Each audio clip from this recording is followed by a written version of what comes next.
네, 안녕하십니까. 차량 손해사정사 시험 대비 특강을 맡게 된 김기진입니다. 먼저 시험일로부터 한 4주 정도 남은 것 같아요. 4주 정도 남았는데 날이 너무 덥고 비도 이렇게 간헐적으로 와서 매우 힘드실 겁니다. 그리고 또 요즘 감기가 또 유행이어서 감기 걸리시면 또 시험들도 많이 못 보시기 때문에 건강들 유념하시면서 공부 시험 준비 해 나가시기 바라고요. 먼저 이번 시간은 특강으로 해서 4시간씩 두 과목을 할 건데요. 이번 시간에 뭐 모든 것을 다 학습하기는 어렵지만 그래도 이번 4월 1일 날 약관 개정된 거하고 7월 1일 약관이 또 개정이 됐어요. 그래서 개정된 거 위주로 포인트를 좀 잡아서 진행을 좀 하도록 할 겁니다. 먼저 시험 대비 시험을 어떻게 봐야 되는지 먼저 차량 손해사정사 응시율부터 좀 보겠습니다. 2015년도 38회 때 접수자가 한 1100명 정도 되는데요. 이 중에 응시자가 742명 정도 그래서 약 그 응시 경쟁률로 봤을 때는 한 7.4대 1 정도가 됐습니다. 근데 어제 그 보험개발원에 응시자가 떴더라고요. 봤더니 보시면 1065명입니다. 1065명이고 작년에 1100명이 접수를 해서 그 중에 이제 742명이 응시를 했기 때문에 응시율이 67.5% 정도 되고 올해도 그런 기준으로 본다 그러면 뭐 한 6대1, 7대1 정도 6.5에서 한 7대1 정도까지 경쟁률이 나올 것 같아요. 그러니까 이 중에서도 시험을 안 보시는 분들이 계시니까요. 그리고 1차 합격자가 작년 같은 경우에는 403명이 합격을 했는데 올해 그 1차 합격자가 293명입니다. 그러니까 나머지 지금 한 300명, 한 700명 정도 되시는 분들이 작년에 합격하셨거나 아니면 1차 과목 면제되시는 분들이 올해 시험을 보는 거예요. 그래서 면제되신 분들에는 현업에 계신 분들이 많을 것이고 아니면 다른 사정사를 갖고 계신 분들도 있을 거니까 올해 처음 합격을 하시거나 아니면 비전공 하시는 분들은 좀 더 분발해서 100등 안에 들 수 있도록 노력을 좀 하셔야 될 것 같아요.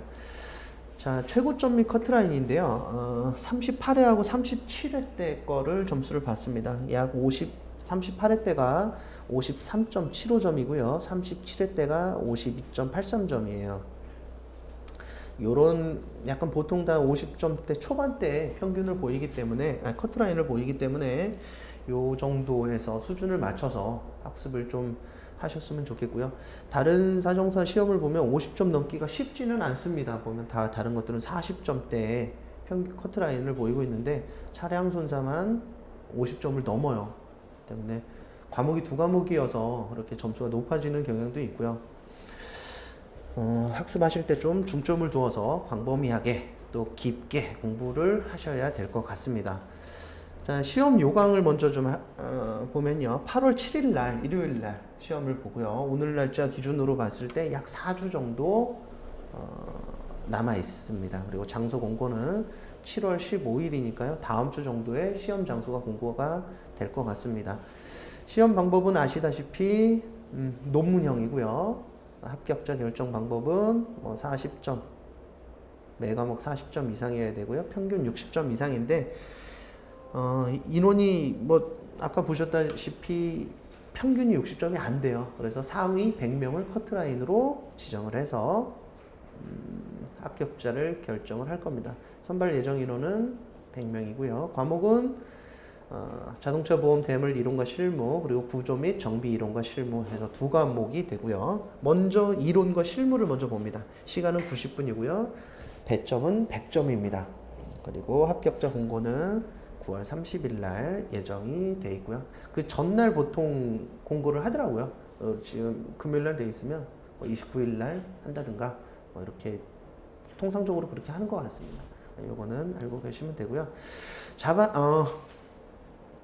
답안 작성 요령은요.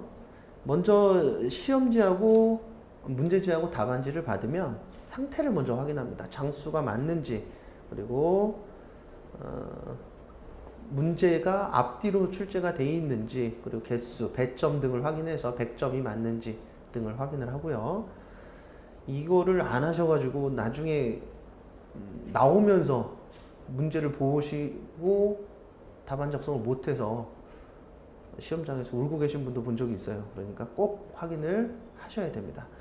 볼펜은 어떤 것으로 하냐고 물어보시는데 거기 그 답안 작성 요령에 써 있어요. 뭐 파란색도 가능하고 단일색으로 써라 이렇게 돼 있는데, 가급적이면 평소에 쓰던 볼펜으로 검정색으로 사용을 하시면 되고요. 여유분을 항상 준비를 해 주십시오. 해두시고요. 뭐 틀린 부분을 다시 쓴다 어떻게 해야 되냐 이렇게 물어보시는 분들도 계신데, 화이트나 수정 테이프 사용은 하지 않으셔야 됩니다. 틀린 부분은 두 줄을 긋거나 두 줄을 긋고 이어 쓰거나 빈칸에 쓸 것 이렇게 되어 있고요. 채점자가 알아보기 쉽게 작성을 하셔야 됩니다. 답안지 작성은 어떻게 되냐, 이렇게 왼쪽에 있는 게 이제 우리가 연습하고 시험장에서 쓰실 연습장인 답안지인데요. 문제 1 저런 식으로 쓰시고요. 좌측 상단에 문제 번호를 표기를 하시고 글자는 알아보기 쉬울 정도로 큼직하게 쓰십시오. 그리고 첨삭을 위해 한 줄씩 띄어서 씁니다. 10점당 한 장꼴로 작성을 하고요. 모르는 문제가 있다고 계속 그거하고 씨름하게 되면은 시간이 부족할 수가 있어요. 그래서 일단은 먼저 작성을 아시는 문제 작성하시고, 만약 1번 문제를 알고 2번 문제를 모른다. 2번 문제가 배점이 20점짜리다. 그러면 두 장 띄워놓고 다음 작성 먼저 하시고 시간 나실 때 쓰시면 됩니다. 굳이 모르는 문제하고 싸우지 마시고요. 목차는 깔끔하게 쓰시는데 아라비아 숫자로 쓰실 수도 있고 가나다라로 쓸 수 있는데, 일단은 읽어보는 사람이 타인이 봤을 때 깔끔하다 할 정도로 목차는 잡으시면 됩니다. 이걸로 해서 답안 작성 요령은 마무리를 하고요. 대물 이론과 실무 본격적으로 들어가도록 하겠습니다.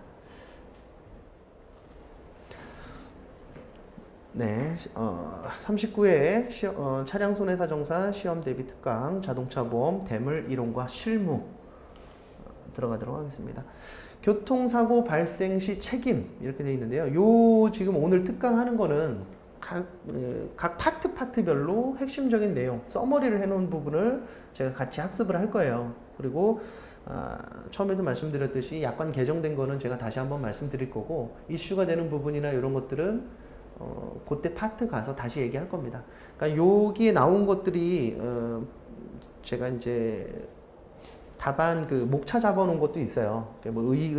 요건, 효과 이런 식으로 이렇게 단락을 줘서 암기하기 쉽게 지금 서머리를 해놓은 거기 때문에 요거를 갖고 학습을 암기를 하셔도 되고요. 아니시면 한번 읽어보는 정도 한번 하시고 중간중간 이슈 될 만한 문제들, 출제 가능성이 있는 것들은 제가 다시 한번 말씀을 드리겠습니다. 일단 교통사고 발생 시 책임은 민사상, 형사상, 행정상 책임으로 구분을 하고요.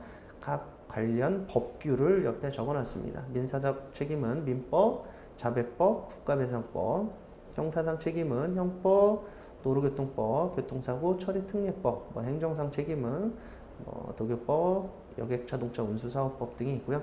일반 불법행위 책임은 이미 기출이 한번 됐던 문제인데 그래도 중요한 파트이기 때문에 한번 보고 넘어가도록 할게요. 의의는 고의 또는 과실로 인한 위법한 행위로 타인에게 손해를 주는 행위, 민법 750조를 말하는 겁니다. 요건은 가해자에게 고의 또는 과실이 있을 것, 행위자에게 책임 능력이 있을 것, 위법할 것, 위법한 행위에 의해서 손해가 발생될 것, 그리고 입증은 권리를 주장하는 자가 입증을 해야 됩니다. 효과는 피해자의 손해배상 청구권이 발생이 되겠죠. 이 부분을 좀 강조하고 싶어요. 우리가 일반 불법 행위에 대한 것들은 출제가 됐는데 아직 특수 불법 행위에 대한 것들은 실무에서도 많이 적용을 합니다. 그리고 아직 출제가 돼 있지는 않은데 단편 물어보기에는 내용이 작을 수 있어요. 그래서 약술 문제라든가 아니면 요거를 통틀어서 물어보는 문제가 출제될 수 있으니까 요거는 다시 한번 읽어보시길 바라고요. 빨간 글씨로 돼 있는 거를 머리 따게 해가지고 외우라고 이렇게 해놨어요. 책사, 도공, 동공 해서 책임 무능력자의 감독자 책임, 그리고 사용자 배상 책임, 도급인의 책임, 공작물 등의 점유자 소유자 책임, 동물 점유자 책임, 공동 불법행위에 대한 것들 해서 6가지 이렇게 내놨는데요. 이것도 말씀드렸듯이 민법에 나와 있는 불법행위 책임이기 때문에 한 번씩 꼭 읽어보시고 요약해서 암기해서 시험장에 들어가시기 바랍니다. 자, 소멸시효. 의의는 권리자가 권리 행사를 할 수 있음에도 불구하고 일정 기간 동안 권리를 행사하지 않은 상태가 계속된 경우 그 권리가 발생한 시기로 소급하여 권리를 소급시키는 제도다. 요건, 기산점, 그리고 소멸시효 기간에서요. 불법행위 손해배상 청구권은 안날로 3년, 한날로 10년. 10년짜리는 뭐 공동 불법행위자 간 구상권, 일반 채권, 소송 판결 채권 5년, 3년, 2년짜리가 있는데요. 과거에는 보험금 청구권 하고요. 그렇죠. 보험금 청구권하고 손해배상 청구권하고 이게 보험금 청구권이 2년짜리였어요. 근데 이제 상법이 개정되면서 3년으로 변경이 되면서 요즘은 뭐 이렇게 보험금 청구권과 손해배상 청구권을 뭐 구별하는 실익은 없습니다. 그러니까 같이 알고 계시고요. 다음은 중단, 정지가 있고요. 소멸시효. 중단 사유는 청구, 압류, 승인 이렇게 돼 있고요. 머리 글자 따기 해서 이것도 청압승 이렇게 암기를 해주시면 되고, 정지 사유는 재혼상사 해서 제한 능력자의 시효 정지, 혼인관계 종료에 의한 정지, 상속에 관한 정지, 사변에 의한 정지 해서 재혼상사 이렇게 암기해 주시면 되고요. 제촉기간은 권리관계를 신속히 확정하기 위하여 법률이 정한 존속기간이다. 중단, 정지 사유가 없다. 죄송합니다. 소멸시효에 대하여는 법률에서 명시하고 있으나 제촉기간은 그에 대한 명시가 되지 않는데 법조문에 기한을 언급하면서 소멸시효가 명시되지 않은 경우 제촉기간으로 해석한다. 다음은 교통사고 처리 특례법입니다.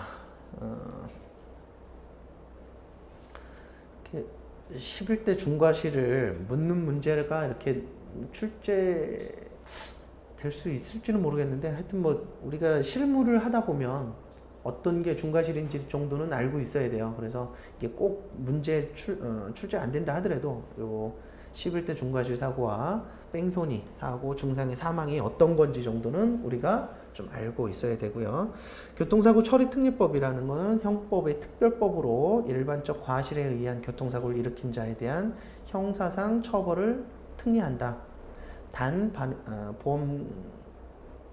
요 제외하는 11대 중과실 사고와 사망, 중상의 뺑소니 사고는 예외로 한다. 이해되시죠? 그래서 앞머리 글자 따기해서 이것도 신중과 횡철, 무어음, 압복에 해서 이렇게 외우시면 되고요. 이런 것들 11개 물어보면 평소에는 금방 외워요. 근데 막상 쓰려면 기억이 안 납니다. 그렇기 때문에 앞머리 글자 따기 해서 암기를 좀 해두십시오. 위드마크 공식 여기 했는데요. 요게 요즘 그 개그맨 누구죠?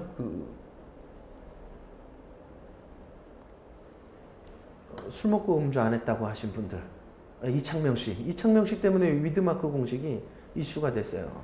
요거 좀 알고 계셔야 돼요. 이게 뭐냐면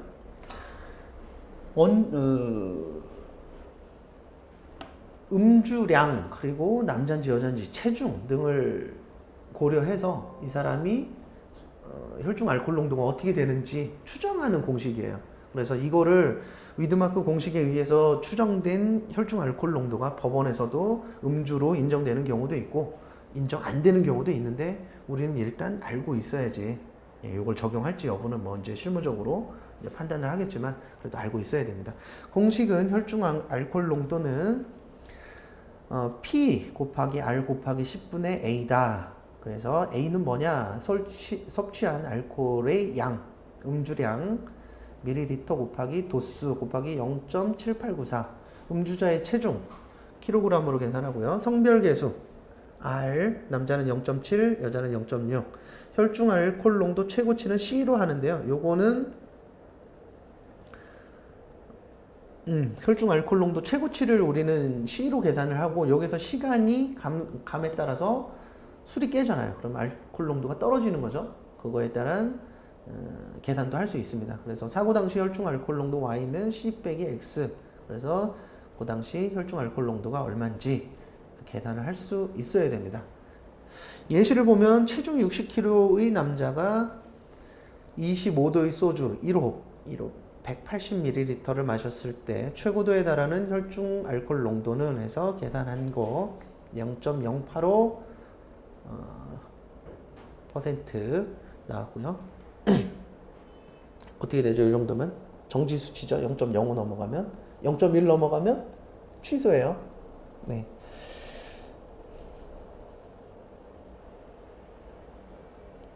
이걸 보면은 체중이 많이 나가는 사람들은 같은 술을 마셨을 때 혈중 알코올 농도가 낮아요. 네. 그러니까 뚱뚱한 사람하고 마른 사람하고 똑같이 술 먹어도 원래는 마른 사람이 더 빨리 취하는 거예요. 그러니까 뚱뚱한 사람들 술 잘 마셔요. 뭐 개인적인 차이는 있겠지만 미드마크 공식 이번에 한번 좀 기대해 볼 만합니다. 이거. 자, 우선지급 제도와 가지급 제도 비교 이렇게 했는데요. 원래 가불금 제도가 중요한데 가불금 제도는 대물배상에는 없어요. 그래서 우선지급 제도와 약관상 가지급 보험금 제도 그 두 가지 있는데 우선지급 제도는 휴업손해 대물지급보험금의 휴업손해 아니구나. 대물지급보험금이 50% 그리고 약관상 가지급보험금도 마찬가지로 50%인데 기타 사유 객관적으로 명백한 면책 시 지급 거절이 가능하다. 약관상 가지급보험금은요. 요 특징 알고 계시면 되고요. 실무적으로는 가지급 제도를 가끔 이용하는 경우들이 있어요. 알고 계시고요.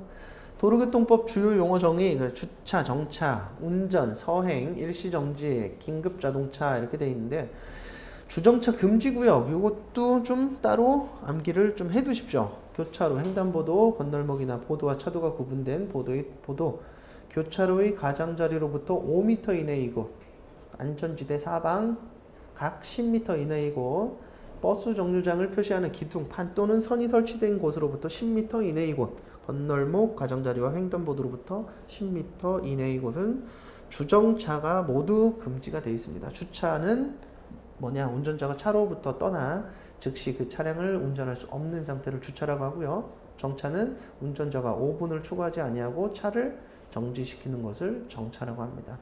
주정차 금지구역 5가지 정도 알고 계시고요. 주차 금지구역이 있어요. 터널 안 및 다리 위, 화재 경보기로부터 3m 이내의 곳, 소방용 방화물통으로부터 5m, 소방용 기계기구가 설치된 곳으로부터 5m 이내, 그 밖의 주차 금지 표시지역은 주차가 금지가 되어 있습니다. 주차 금지 구역인데도 간혹가다 도로에 보면은 일정 시간대는 주차를 허용하는 그런 시간대를 표시한 것도 있어요. 요걸 왜 저기를 하냐? 왜 암기를 해야 되냐면, 알고 계셔야 되냐면, 나중에 이게 다 과실하고 연관이 돼 있어요. 그렇기 때문에 이 정도는 알고 계셔야 되고요. 서행 장소, 일시 정지 장소도 한 번씩 읽어 보셨으면 좋겠습니다.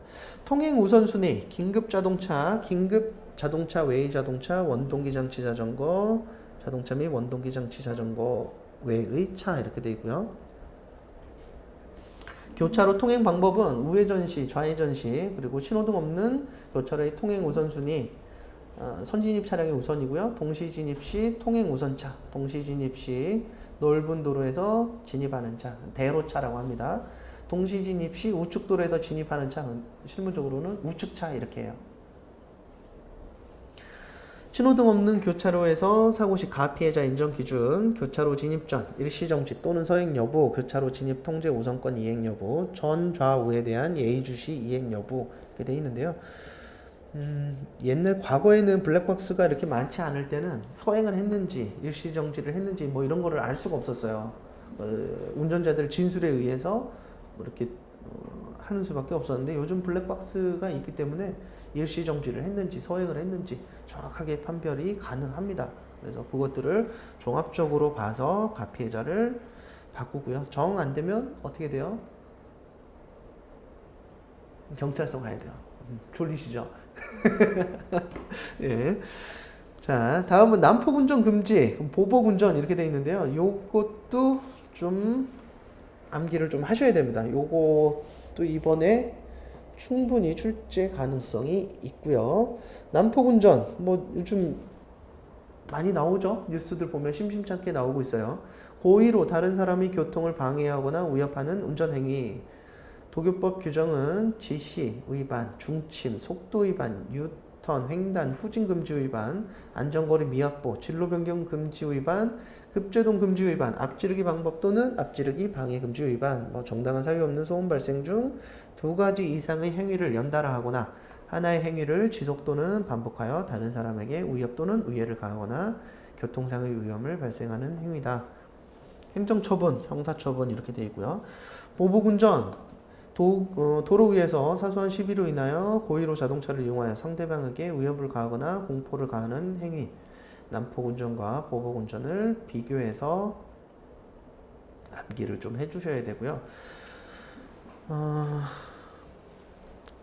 뭐 요거는 요거대로 외우는데 오늘 아침에 뉴스를 보면서 오는데 난폭운전하는 거를 핸드폰으로 촬영을 했나 봐요. 촬영을 해서 그 앱이 있나 봐요. 그 저기 신고하는 앱에다가 올렸는데 황당한 회신이 왔답니다. 그거를 신고한 거를 처리하지 않으면 본인도 운전 중에 핸드폰 사용으로 해서 본인도 처벌을 받을 수 있다. 밑에 보니까 블랙박스로 촬영된 것만 신고를 받겠다 이런 소리인데 좀 문제가 있죠. 물론 뭐 운전 중에 핸드폰을 사용하는 거는 잘못된 건데 옆에 조수석에 타고 있는 사람이 촬영해서 올릴 수도 있는 거잖아요. 그러니까 그런 것들은 영상을 보고 판별을 해서 진짜 위험한 사람들, 위험하게 운전하는 사람들은 좀 처벌을 좀 강하게 했으면 좋겠습니다.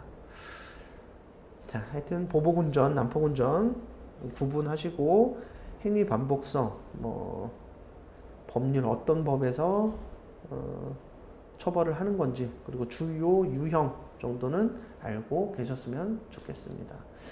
약관 용어 정리 이렇게 돼 있는데요. 이거는 한 번씩 꾹 읽어보시면 되고요. 부분품, 부속품, 부속기계 장치. 그래서 부분품은 엔진, 변속기 등 자동차가 공장에서 출고될 때 원형 그대로 부착되어 자동차의 조성 부분이 되는 재료를 말한다. 부속품은 자동차에 정착 또는 장비되어 있는 물품을 말하며 자동차 실내에서만 사용하는 것을 목적으로 해서 자동차에 고정되어 있는 내비게이션이나 고속도로 통행료 단말기 등을 포함한다. 다만 다음의 물품은 제외를 한다. 연료, 보디커버, 세차용품. 법령에 의해서 자동차에 정착하거나 장비하는 것이 금지되어 있는 물건, 통상 장식품으로 보는 물건, 부속기계 장치. 부속기계 장치는 뭐냐 해서 의료병역차, 검사 측정차, 전원차, 방송중계차 등 자동차 등록증상, 그 용도가 특정한 자동차에 정착되거나 장비되어 있는 정밀기계를 말한다 해서 쭉 또 용어 정리가 있는데요. 이 부분품, 부속품, 부속기계 장치는 암기를 좀 해두십시오. 자, 운전은 도로교통법상 도로에서 자동차 또는 건설기계를 그 본래의 사용용법에 따라 사용하는 것을 운전이라 한다. 그리고 음주운전 나와 있고요. 음주 측정에 불응하는 행위도 음주운전에 해당이 되고요. 여기서 쭉 보셔야 될 게 이 타번에 자동차 취급업자가 있습니다. 이게 약관이 개정되면서 다른 거는 뭐 다 알고 계실 텐데 대리운전업이 자동차 취급업자에 포함이 되면서 대물배상에서 보상하는 손해 뭐 이런 것들이 많이 개정이 됐어요. 그거는 제가 일단 마지막 쪽에서 다시 한번 강조를 좀 할 겁니다. 요것도 머리 글자 따기에서 정, 주, 급, 세, 판, 탁, 대 이렇게 외우시면 되고요. 피보험자, 기친, 허사, 운이 있다 알고 계시면 되고, 피보험자의 부모, 배우자, 자녀에서 대물배상에서 말하는 부모, 배우자, 자녀하고 그 가족 한정 특약에서 말하는 부모, 배우자, 자녀의 그 용어 뜻이 좀 다릅니다. 그래서 그거 알고 계시면 되고요. 휴대폰 및 소지품 구분할 줄 아셔야 됩니다. 요거는 휴, 면, 소, 부 해서 휴대품은 면책, 소지품은 부채 이렇게 외우시면 되겠습니다. 자, 요건 약간 용어 정리는 끝났고요. 자, 승낙점 보호제도. 그래서 의의는 뭐냐? 청약과 함께 보험료의 전부 또는 일부가 납입됐을 때 보험자가 승낙전 사고에 대해서 청약을 거절할 사유가 없을 때 보험자가 보상을 해주는 제도를 승낙전 보호제도라고 합니다. 필요성과 요건 그리고 보험자 책임 부활의 경우 준용한다라는 거. 만일에 이게 승낙전 보호제도란 무엇이냐 그러면 이 목차대로 이렇게 쭉 쓰시면 돼요. 그 배점에 따라서 살을 더 붙이고 줄이고 하는 거는 이제 수험자가 해야 되겠죠. 자, 보험 기간은 첫날 24시부터 마지막 날 24시까지. 의무보험이 중복되는 경우에는 전 계약 종료 시부터 시작된다. 항상 예외가 중요해요. 이 예외를 암기를 꼭 해주셔야 되고요. 다음은 계약 후 알릴 의무입니다. 통지 의무라고 하고요. 통지사항은 용도, 차종, 등록번호, 적재정량, 구조 등의 변경, 위험물을 싣게 된 사실, 위험이 뚜렷하게 증가하거나 적용할 보험료의 차이를 발생시키는 사실을 보험회사에 통지를 해야 된다. 이 통지를 받은 보험사는 어떻게 해야 되냐? 추가 보험료를 받거나 돌려준 뒤 승인 또는 해지가 가능합니다. 주소 또는 연락처 변경 시 통지를 해야 돼요. 이게 주소 연락처 변경이 돼서 뭐 고지서를 못 받았다든가 알려줘야 되는데 뭐 연결이 안 돼서 불이익을 받을 수도 있는데 생각보다 많습니다. 요 연락처 주소 바뀐 경우 뭐 전화해보면 아니까 요것들은 확인이 바로 되는데 핸드폰 번호 바뀌면은 연락하기 좀 가까워져요. 그러니까 연락처 바뀌면 바로바로 보험사에 통보를 해주시고, 요즘은 또 이사 가시는 분들 때문에 원클릭 서비스가 또 있더라고요. 주소 한꺼번에 바꿔주는 서비스가 있으니까 그것도 활용을 좀 하시면 되겠습니다. 다음은 계약 전 알릴 의무, 고지 의무. 그래서 고지 사항은 검사에 관한 사항, 용도, 차종, 등록번호, 차명, 연식, 적재정량, 구조 등 피보험 자동차에 관한 사항, 기명 피보험자의 성명, 연령 등에 관한 사항이고요. 이거는 기명 피보험자의 동의가 있어야 됩니다. 청약서의 기재사항 중 보험료에 영향을 미치는 사항 해서 앞머리 글자 따기 해서 이것도 검차 기료 해가지고 암기를 해주시면 되고요. 마찬가지로 보험료를 추가 청구하거나 해지가 가능합니다. 해지권 제한은 안날로 1개월 경과가 했거나 또는 보험자가 알았거나 중대한 과실로 알지 못한 때, 계약 체결 후 6개월이 경과했을 때, 사고 발생 전 고지에서 승인 시에는 해지권 제한이 됩니다. 그리고 보험료의 차익이 생기지 않는 사항 등은 해지를 할 수가 없습니다. 사고 발생 시 의무까지 하고요. 한 5분간 쉬었다 하겠습니다.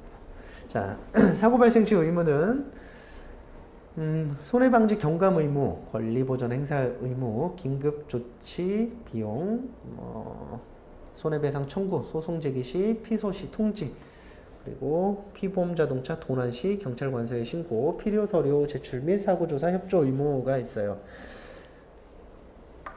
앞머리 글자 따서 송공긴 소도필 이렇게 외우시면 되고요. 사고 발생 사실 통지 의무는 우리가 흔히 사고 났을 때 보험사에 어떤 것들을 통지해 주는지 알고 계시면 뭐 충분히 이해하실 수 있을 거고요.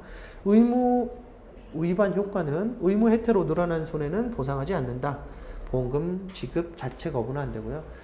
이 의무 혜택으로 늘어난 손해는 보상하지 않는다고 돼 있는데 사실상 요거는 입증은 보험자가 해야 되잖아요. 입증하기도 어렵고 보통 입증도 잘 하지 않습니다. 피보험자 보호 차원에서. 정당한 사유 존재 시는 보상을 합니다. 입증은 보험계약자 측에 있겠죠. 잠시 한 5분 쉬었다가 바로 이어서 진행하도록 하겠습니다.